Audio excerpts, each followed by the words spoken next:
I've always indicated that security is a shared responsibility. We cannot rely on the state hook, line, and sinker to ensure security if the people don't participate in that process. That is why education is key. What if he was a serial killer? He would have been in business, okay? But on the other hand, you don't blame the ladies. Samson, in the past, I have criticized persons deemed to have perpetrated acts of immorality. But as I grow, as I listen to wisdom, as I get wiser, I have realized that nobody is 100%. Anybody could have fallen victim to what has happened.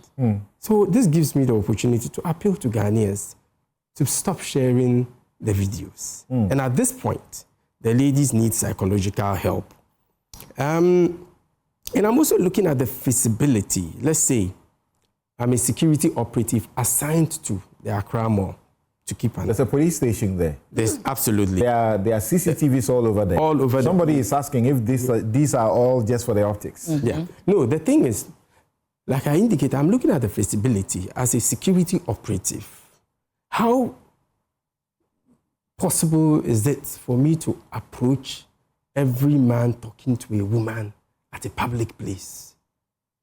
Especially when I see a man and a woman standing, then the woman is giving him a 360. Obviously, I might think they know each other already. So it becomes. But what's the purpose of the CCTVs difficult for a man who is done that regularly at the same place? The repeated acts. You see, that is also a major problem because CCTVs are not meant to just catch them.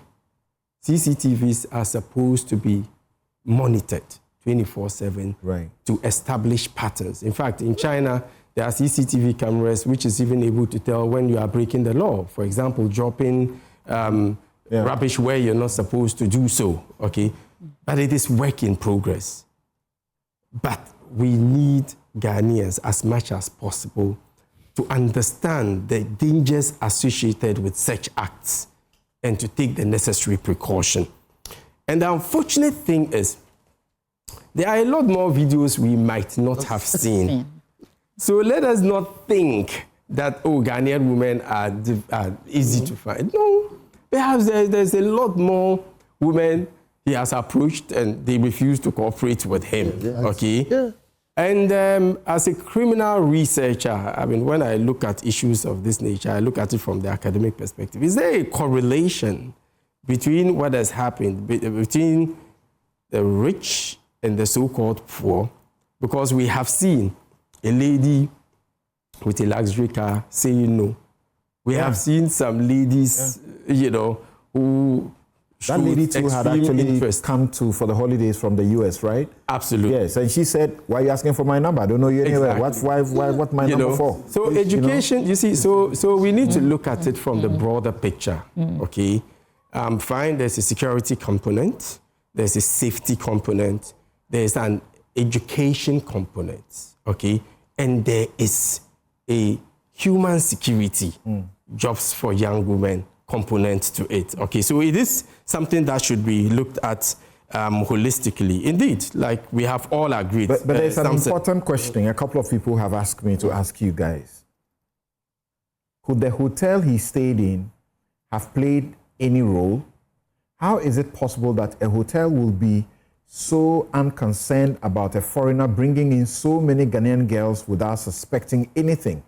I think when we see something, it behoves on all of us to say something. Absolutely. The hotel could have reported his activities to the police for some monitoring. Hotels in Ghana need some security education and training. Yeah. There's no denying that fact, okay? The receptionist, and I've also realized based on the videos I have seen that it is more like an Airbnb short-let stay kind of thing.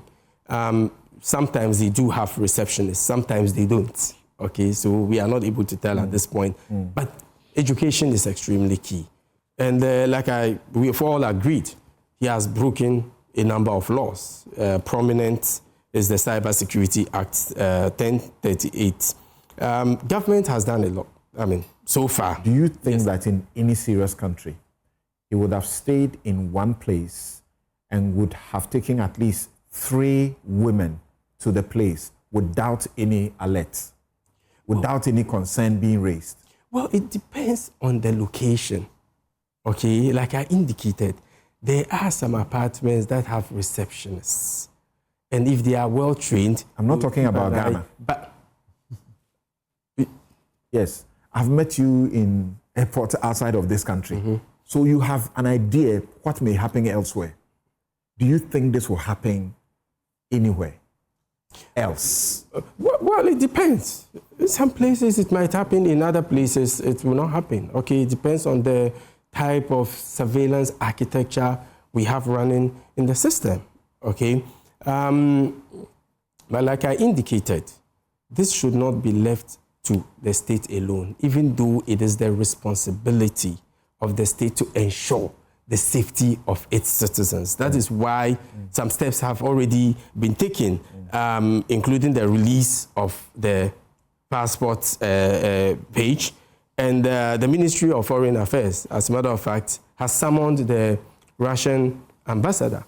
And the Russian embassy has even issued a statement in that regard. The embassy of Russian Federation in the Republic of Ghana has taken note of the reports in Ghanaian media on the alleged involvement of a supposedly Russian citizen engaged in sexual activities with some Ghanaian women and recorded and circulated those acts without consent. And I've heard a number of commentary on this, whether we are able to summon an ambassador when the perpetrator is not a diplomat, but an ordinary Russian citizen. But the Foreign Affairs Minister did. Yes, yes, and it is the right thing to do, okay, because we have conventions supporting it, okay. For example, if you look at the Vienna Convention on Diplomatic Relations, okay, Ghana's Foreign Affairs Minister can summon the ambassador based on the actions of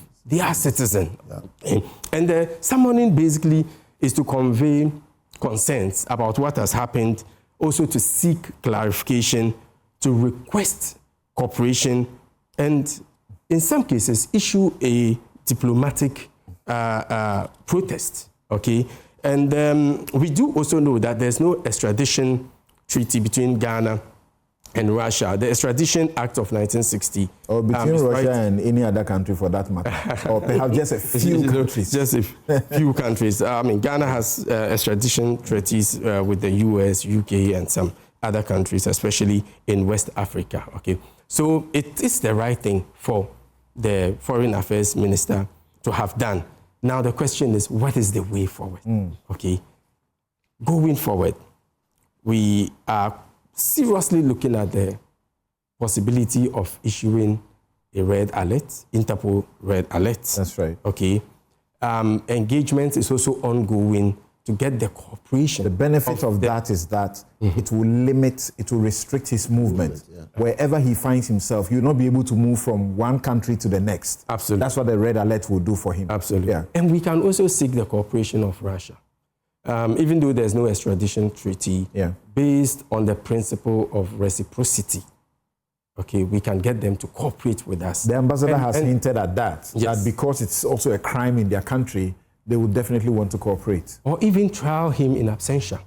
So there are options that is being closely looked at going forward. But to sum it up, I think Ghanaians need to realize that they have to take their personal except the route of trial and absentia is not that simple as we all seem to say it. That because he's not around, you just go to court and you try somebody that's absentia.